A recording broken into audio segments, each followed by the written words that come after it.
Hi నమస్తే welcome to red TV నేను మీ ప్రత్యూష ప్రస్తుతం మనతోనే సీనియర్ జర్నలిస్ట్ దాము బాలాజీ గారు మనతో ఉన్నారు సార్తో మాట్లాడి మన విషయాలు తెలుసుకుందాం నమస్తే సార్ నమస్తే. సార్ పాకిస్తాన్లో సైనిక తిరుగుబాటు రాబోతుందని వింటున్నాం ఇందులో ముఖ్యంగా ఇంకొక ట్విస్ట్ ఏంటంటే అమెరికా అధ్యక్షుడు డొనాల్డ్ ట్రంప్ గారే ఇందులో ఉండి నడిపిస్తున్నాడు అని కూడా చాలా ఆరోపణలు వింటున్నాం మరి ఇది ఎంతవరకు సాధ్యం అంటారు అంటే ఒకవేళ జరిగే ఛాన్సెస్ ఏమైనా ఉందంటారా నిన్న మొన్న ఒక పాకిస్తాన్ నావల్ అకాడమీ కరాచీలో సమావేశం జరిగింది. దాంట్లో పాకిస్తాన్ ఆర్మీ చీఫ్ మార్షల్ అంటారు, మార్షల్ అసీం మునీర్ మళ్ళీ ఇండియా మీద తీవ్ర ఆరోపణలు చేశాడు. తీవ్ర హెచ్చరికలు బెదిరింపులు కూడా చేశారు. ఇండియాని ఒక రకంగా థ్రెటన్ చేసినట్టుగా మనకు అర్థమవుతుంది. సో అతను ఏం మాట్లాడాడు అంటే ఇండియా రీజనల్ టెన్షన్ అంటే ప్రాంతీయ ఉద్రిక్తతలకు ఇండియా పాల్పడుతుంది. ఇండియా మా మీద దాడి చేసింది, మేము బీఫిట్టింగ్ రిప్లై ఇచ్చాము. దాన్ని ఏమంటారు, రిస్ట్రైంట్ అండ్ మెచ్యూరిటీ. ఇండియా మమ్మల్ని రెచ్చగొట్టినా కూడా మేము రెచ్చిపోకుండా తగిన పద్ధతిలోనే ఇండియాకి సమాధానం ఇచ్చాము. మళ్ళీ కూడా ఇండియా ఎలా చేస్తే మళ్ళీ కూడా మేము తగిన సమాధానం ఇస్తాము.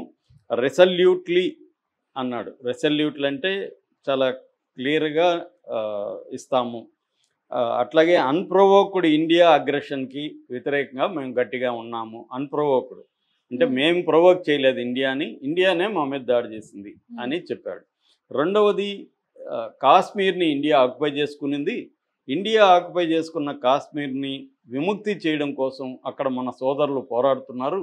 వీళ్ళ సోదరులు ఎవరంటే టెర్రరిస్టులు అన్నమాట. పాకిస్తాన్ టెర్రరిస్టులు అక్కడ పోరాడుతున్నాడని ఈయన ఏమో మాట్లాడుతున్నాడంటే వాళ్ళు దేశభక్తులుగా వాళ్ళు వీరులుగా చెప్పుకుంటున్నాడు. వాళ్ళకి మన పొలిటికల్గా డిప్లొమాటిక్గా మోరల్గా అన్ని సపోర్ట్ చేస్తాము అని చెప్తున్నాడు.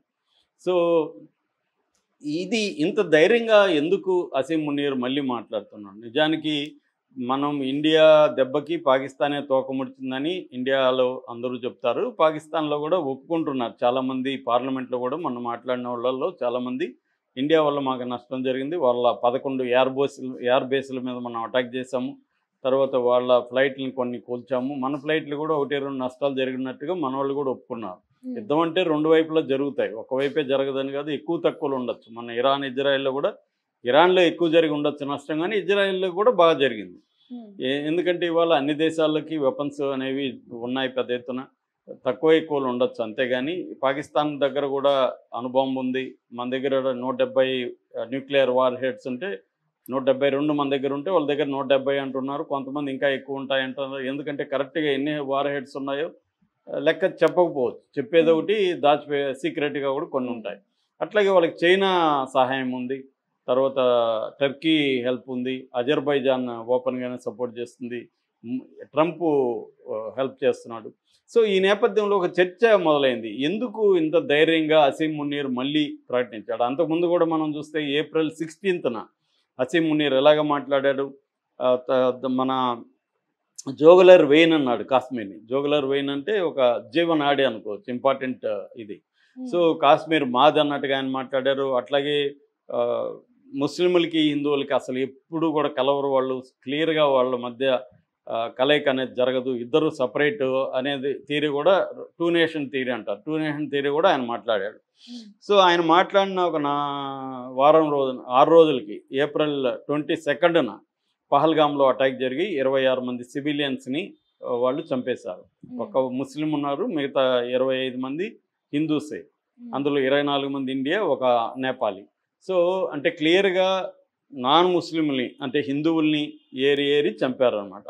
కావాలనే హిందూ ముస్లిం గొడవ పెట్టాలన్న ప్లాన్ కూడా కనబడుతుంది. సో దానికి వ్యతిరేకంగా మనం ఆపరేషన్ సింధూర్ చేసాం, దానికి వ్యతిరేకంగా వాళ్ళు అటాక్ చేశారు, ఇవి జరిగాయి.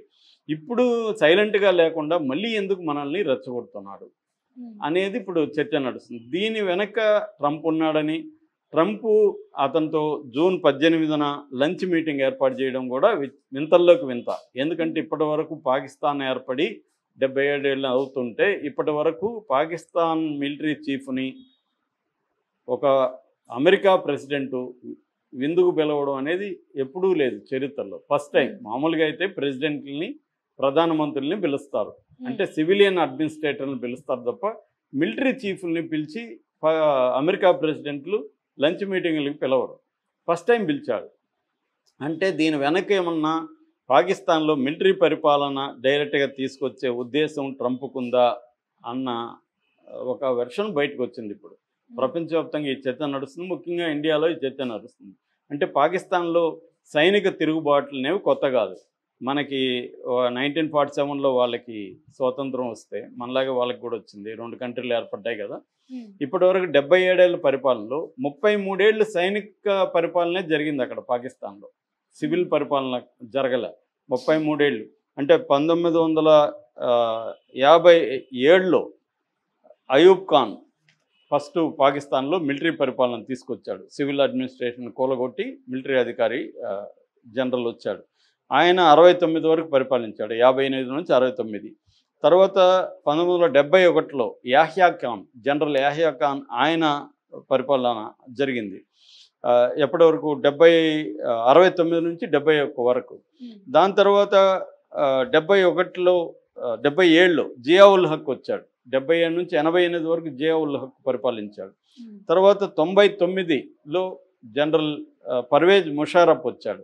99 నుంచి 2008 వరకు ఆయన పరిపాలించాడు. అంటే 4 సార్లు వాళ్ళకి మిలిటరీ పరిపాలన ఇప్పటి వరకు ఉంది. 33 ఏళ్ల పాటు పాకిస్తాన్లో డైరెక్ట్గా మిలిటరీ పరిపాలన ఉంది. అది కాకుండా ఇండైరెక్ట్గా మిలిటరీ అధికారులే శాసిస్తుంటారు అక్కడ. అయితే ఈ 17 ఏళ్లలో మాత్రం 2008 తర్వాత డైరెక్ట్గా మిలిటరీ పరిపాలన లేదు. అయితే ఇతను వచ్చిన తర్వాత, అసీం మునీర్ వచ్చిన తర్వాత, అతను జిహాదిస్ట్ మిలిటరీ చీఫ్ అంటారు. అంటే అతను బాగా కంప్లీట్గా రైట్ వింగ్. పాకిస్తాన్లో కూడా లిబరల్స్ ఉంటారు, అభివృద్ధి ఇంపార్టెంటు, డెమోక్రసీ ఇంపార్టెంట్ అని నమ్మేవాళ్ళు ఒక 40% జనాభాలో కూడా ఉంటారని చెప్తారు. కానీ ఒక 60% ఇస్లామిస్టు రాజ్యాన్ని స్థాపించాలి, ప్రపంచవ్యాప్తంగా ఇస్లామిజాన్ని తీసుకురావాలి అని ఒక నమ్మే right wing, extreme right wing politics చేసేవాళ్ళు 60% పైన ఉన్నారు. వీళ్ళు అసీం మునీర్ వైపు ఉన్నారు.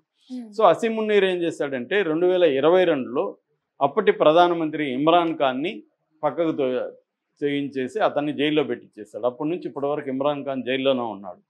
ఎందుకంటే అసీం మునీరుకి తను డామినేట్ చేయాలి, తను పరిపాలించాలన్న కోరిక ఉండడం వల్లనే అసీం మునీర్ ఏం చేశాడంటే ప్రధానమంత్రి వాళ్ళ భార్య మీదనే ఆరోపణలు చేస్తూ ప్రధానమంత్రికి ఫైల్ సబ్మిట్ చేశాడు. దాంతో నేచురల్గా ప్రధానమంత్రి కోపం వచ్చి ఇతను పదవి పీకేశాడు. ఇతను ఐసిస్కి చీఫ్గా ఉన్నాడు. అప్పుడు పదవి పీకేస్తే ఇతను కాచుకోనుండి సమయం వచ్చే వరకు వెయిట్ చేసి అతని ప్రభుత్వాన్ని కూలగొట్టాడు. 2024లో ఎన్నికలు ఇతను జరిపించి తనకు అనుకూలమైన షహబాజ్ షరీఫ్ని ప్రధానమంత్రిని చేసి తనే పరిపాలిస్తున్నాడు. పేరుకేమో షహబాజ్ షరీఫ్ ప్రధానమంత్రి, సివిలియన్ అడ్మినిస్ట్రేషన్ పేరుకుంది, కానీ మొత్తం పరిపాలన కానీ డిసిషన్ మేకింగ్ కానీ అన్నీ కూడా అసీం మునీరే చేస్తున్నాడు. అందుకనే అసీం మునీర్ని ట్రంప్ కలిశాడు. అంటే ట్రంప్కి 2 రకాల ప్రయోజనాలు బ్రాడ్గా చూస్తే ఉన్నాయి. ఒకటి వ్యక్తిగత ప్రయోజనాలు ఏంటంటే ట్రంప్ కొడుకు, ట్రంప్ అల్లుడు, ట్రంప్ ఫ్రెండ్ స్టీవ్ మెట్కాఫ్, వీళ్ళు అక్కడ పెట్టుబడులు పెడుతున్నారు. ముఖ్యంగా ఈ క్రిప్టో కరెన్సీలో కొన్ని $1 మిలియన్ అక్కడ ఇన్వెస్ట్మెంట్ చేస్తున్నారు. రెండవది స్ట్రాటజిక్ ప్రయోజనాలు ఏంటంటే పాకిస్తాన్లో ప్రధానంగా చైనా పెద్ద ఎత్తున పెట్టుబడులు, దాదాపు $70 బిలియన్ పెట్టుబడి పెట్టి సిపెక్ అంటారు, China Pakistan economic zone, economic corridor నడుపుతుంది అక్కడ.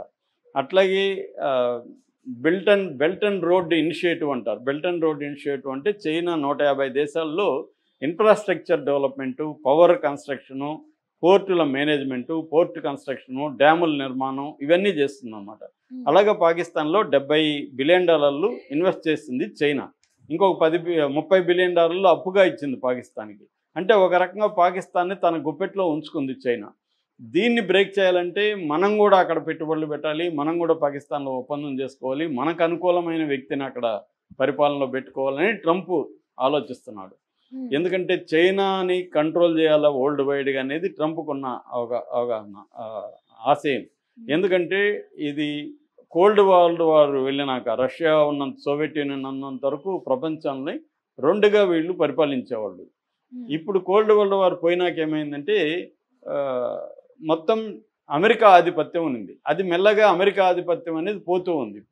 ఇప్పుడు ఏంటంటే మల్టీలేటరల్గా మారింది సమాజం వరల్డ్ వైడ్గా. అంటే చైనా, రష్యా ఇవన్నీ స్ట్రెంగ్త్ అయినాయి. మిలిటరీ పరంగా రష్యా స్ట్రాంగ్గా ఉంది.